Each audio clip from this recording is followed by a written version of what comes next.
should be a very interesting afternoon in the city of brotherly love. That's Stephen A. Smith, Michael Wilbon, Jalen Rose. I'm Mike Greenberg. We'll get to our game coming up in a moment. But first, let's talk about what happened across the street from where we are sitting last night. Opening tip, strange game.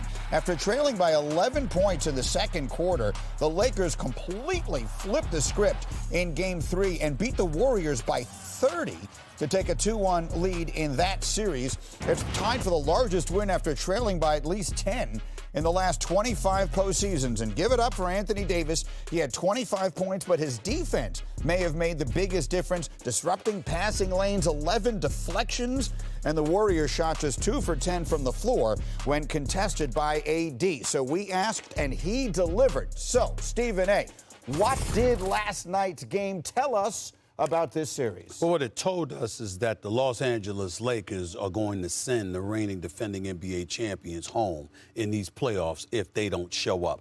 Los Angeles Lakers are undefeated at home this postseason. You're the Golden State Warriors. They have home court advantage because they stole one from you in San Francisco. You got to win one of these games, preferably Game 4, because I don't think you can come back from a 3-1 deficit against LeBron James and the Los Angeles Lakers. LeBron James hasn't scored 30 points in these games. You know, this is an aberration for him, but it doesn't matter. Anthony Davis had 25 and 13. Let's see what he does in Game 4, because in even number games, we know how he perform, and then in the odd number games, it dips precipitously. So we got to take all of those things into consideration. But in the end, as anemic as the Golden State Warriors looked last night, the bottom line is they got to win Game 4. Otherwise, they're on the verge of getting sent home.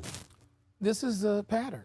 I would call it disturbing, except they played their way out of it twice already. They did it last year in the finals. Golden State did. Golden State did. Yeah. Down 2-1, Game 4 in Boston, boom.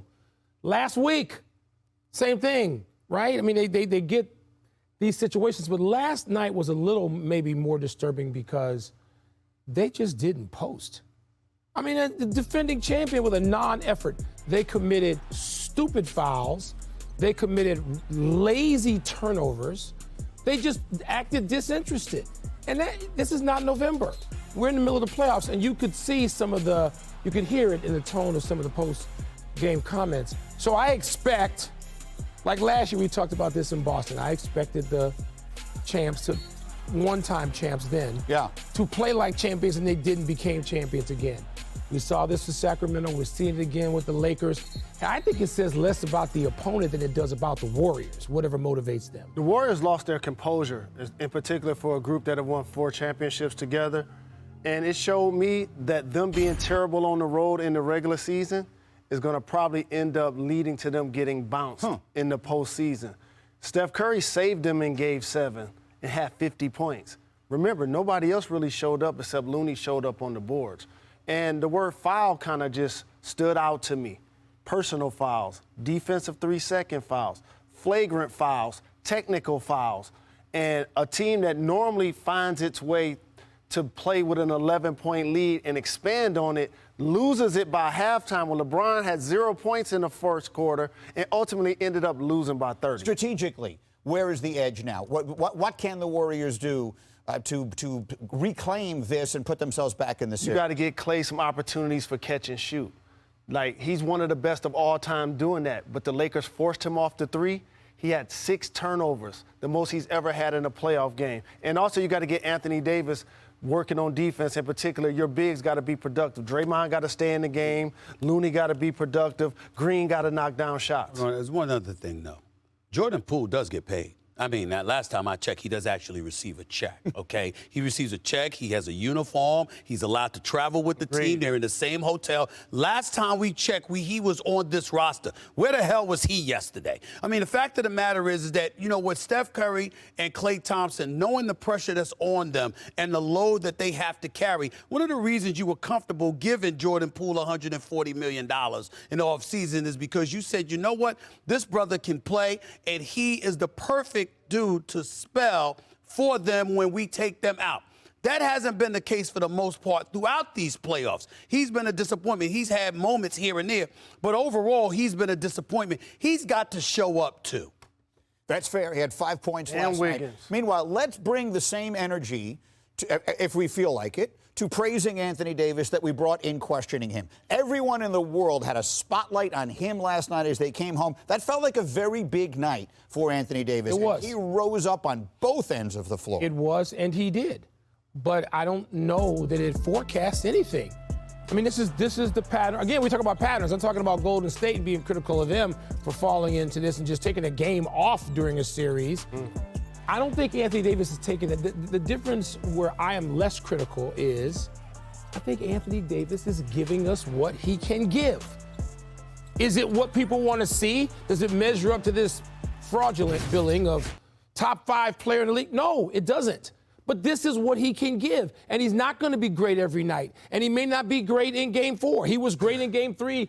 He was the best player on the floor in Game 3. Yes. It does not forecast what is going to happen going forward. Yeah, it doesn't forecast it, Mike. Come on, bro.